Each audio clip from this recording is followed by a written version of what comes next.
সবাইকে আমন্ত্রণ জানাচ্ছি সংবাদপত্রের পর্যালোচনা ভিত্তিক পত্রিকার চোখে দেশ অনুষ্ঠানে।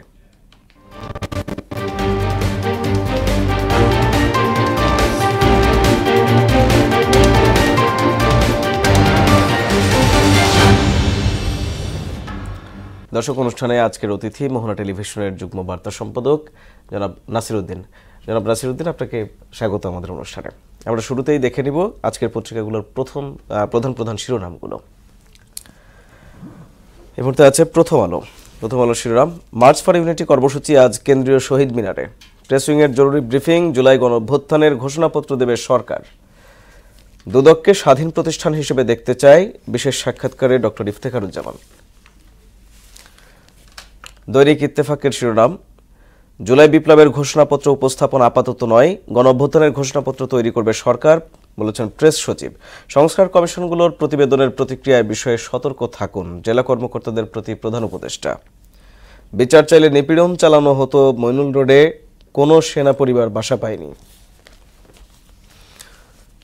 সমকাল, কোটা বৈষম্যের বিরোধিতা থেকে গণঅভ্যুত্থান, দুনিয়া কাঁপানো অভ্যুত্থানের বছর। বাংলাদেশ প্রতিদিন শিরোনাম করেছে, বিদায় ঐতিহাসিক 2024, রাতের ঢাকা এখনো ভয়ঙ্কর, সরকার তৈরি করবে জুলাই অভ্যুত্থানের ঘোষণাপত্র, কার শাস্তি কে দেয়। গত বছর 30 ডিসেম্বর শেখ হাসিনা বলেছিলেন, তারেককে লন্ডন থেকে ধরে এনে শাস্তি দেব। দৈনিক যুগান্তর, জুলাই বিপ্লবের ঘোষণাপত্র সরকারই দেবে, মার্চ ফর ইউনিটি কর্মসূচি আজ। ৭২-এর সংবিধান বাতিল এই মুহূর্তে সম্ভব নয়, বলেছেন মির্জা ফখরুল।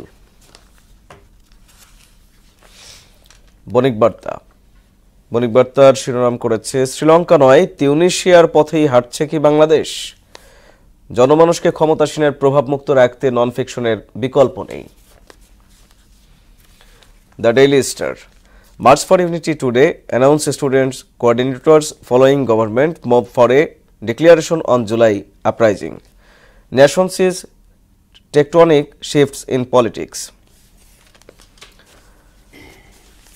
জনাব নাসির উদ্দিন, আমরা শিরোনামগুলো দেখছিলাম এবং শুরুতেই যদি যাই, এই যে জুলাই বিপ্লবের আমরা প্রথম যে যাই, মার্চ ফর ইউনিটি কর্মসূচি ঘোষণা করেছে আজকে বৈষম্য বিরোধী ছাত্র আন্দোলনের ছাত্ররা। এই বিষয়ে একটু জানতে চাইব আপনার কাছে। দেখুন, আমরা গতকালকে রাত 9টা পর্যন্ত এক ধরনের প্রেক্ষাপট পুরো দেশ জুড়ে 31 ডিসেম্বর যে আলোচনাটা কিন্তু গতকাল থেকেই আজকে থেকেই ছিল 31 ডিসেম্বর, তবে আলোচনাটা আরও প্রায় 4-5 দিন থেকেই বা তারও একটু আগে থেকেই একটা বড় আলোচনা যে 31 ডিসেম্বর কী হতে যাচ্ছে সেটা দেশ জুড়েই আলোচনা শুরু হয়েছিল। বিশেষ করে বৈষম্য বিরোধী ছাত্র আন্দোলনের সমন্বয়ক বা সরকারের সঙ্গে এখন যেটা পার্ট আছে উপদেষ্টা, তাদের মাধ্যমেও তাদের ফেসবুক পোস্ট থেকে শুরু করে বিভিন্ন যোগাযোগ মাধ্যমে বিভিন্নভাবে আমরা দেখছিলাম যে 31 ডিসেম্বর একটা বড়সড় ঘটনার দিকে যাচ্ছে দেশ, এরকম একটা আলোচনা শুরু হয়েছিল বিশেষ করে তাদের ফেসবুক পোস্টকে কেন্দ্র করেই। পরে বোঝা গেল যে এটি একটি ঘোষণাপত্র আসতে যাচ্ছে, যেটা ঘোষণাপত্র দেবে সেই আন্দোলনের যে মেইন স্টেক হোল্ডার, আন্দোলনটা যাদের মাধ্যমেই দেশ দেখেছে এবং যাদের মাধ্যমেই বাংলাদেশের এত বড় পরিবর্তন কি উদ্দেশ্যটা ছিল, সেই উদ্দেশ্যটার একটা ঘোষণা তারা দিবে যে কি উদ্দেশ্যে আমরা সেই আন্দোলন কিংবা দেশের এই যে প্রেক্ষাপট।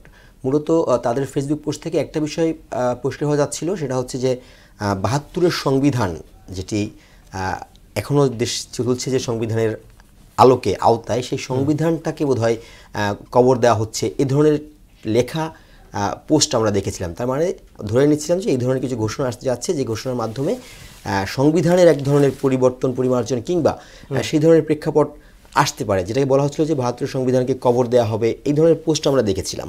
তার মানে ধরে নিচ্ছিলাম যে এই ধরনের কোনো ঘটনা আসবে। তবে সেটা কাল রাত 9টা পর্যন্ত এই ধরনের ছিল যে আমরা ধরে নিচ্ছিলাম যে আজকে ছাত্র আন্দোলনের পক্ষ থেকে এই ধরনের একটা ঘোষণা আসবে বা আমরা সেটা নিয়ে হয়তো এক ধরনের মতপার্থক্য হয়তো তৈরি হয়ে যেতে পারে, এরকম মনে হচ্ছিল। সমন্বয় খান্নান তিনিও একটা কথা বলেছিলেন যে রাজনৈতিক একটা সীমারেখা তৈরি করে দেওয়া হবে, যে সীমা অতিক্রম করতে পারবে না। হ্যাঁ, সেরকম কিছু ঘোষণার বিষয়টা ছিল। তবে 9টার পরেই সেটা পাল্টে গেল।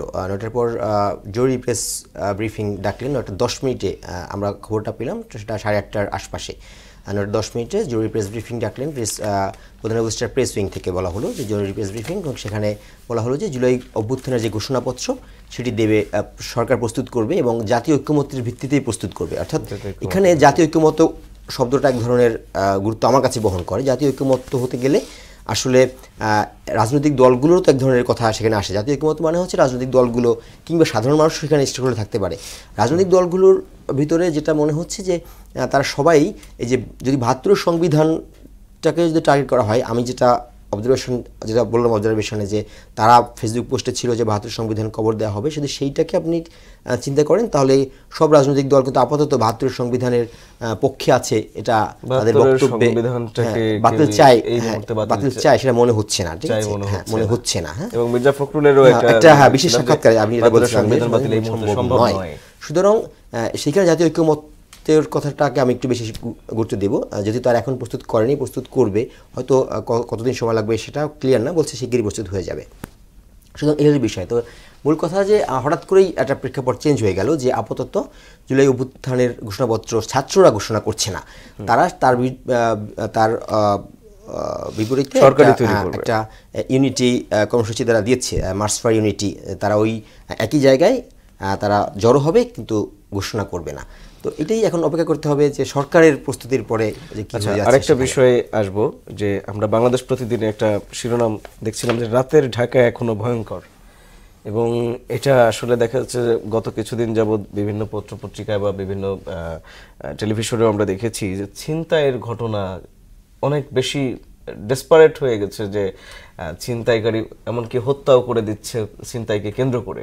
এই বিষয়টা একটু জানতে চাইব আপনার কাছে।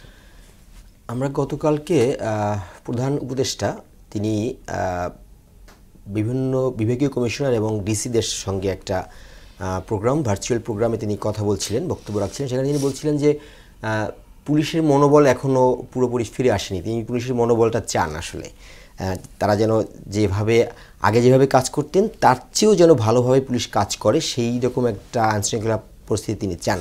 যদিও তিনি এটাও বলেছেন যে যাতে করে ইয়েটা হয়, মানে যারা অপরাধ ছিল, আন্দোলনের সময় যারা অপরাধ করেছে তাদেরকে বিচার তিনি চেয়েছেন, কিন্তু পুলিশের যে মনোবল যেন ফিরে আসে। আমার কাছে মনে হয় এখানে পুলিশের নিষ্ক্রিয়তার কারণে কি এই ধরনের ঘটনা ঘটছে কিনা, কারণ হচ্ছে ছিনতাইয়ের মতো ঘটনা হঠাৎ বেড়ে গেল এবং সেটা প্রায় মানে আশঙ্কাজনক অবস্থায় বেড়ে গেছে, যেটা কি পুলিশের আরো বেশি মানে পুলিশের মধ্যে কি আরো ইউনিটি বেশি প্রয়োজন? অবশ্যই ইউনিটি প্রয়োজন। পুলিশকেই তো এখানে পুরো রাতের ঢাকা এই যে ছিনতাইয়ের ঘটনাগুলো, এগুলোকে আসলে পুলিশের মাধ্যমেই ট্যাকেল করতে হবে। এছাড়া মানুষ গিয়ে যে এইটাকে ট্যাকেল করবে বা ওই যারা ছিনতাইয়ের সঙ্গে জড়িত তারা যে খুব মানে ভালো হয়ে যাবে, রাতারাতি ভালো হয়ে গেল, রাতারাতি তারা এই পথ থেকে বের হয়ে গেল, তাদেরকে গাইডেন্স করা হলো বের হয়ে যাবে। আমরা এখানে ধরে নিতে পারি যে পুলিশের এক ধরনের কি বলে সেই মনোবলটা এখনো ফিরে আসেনি, অ্যাক্টিভিটিটা তাদের খুব দরকার। আপনাকে অনেক অনেক ধন্যবাদ নাসির।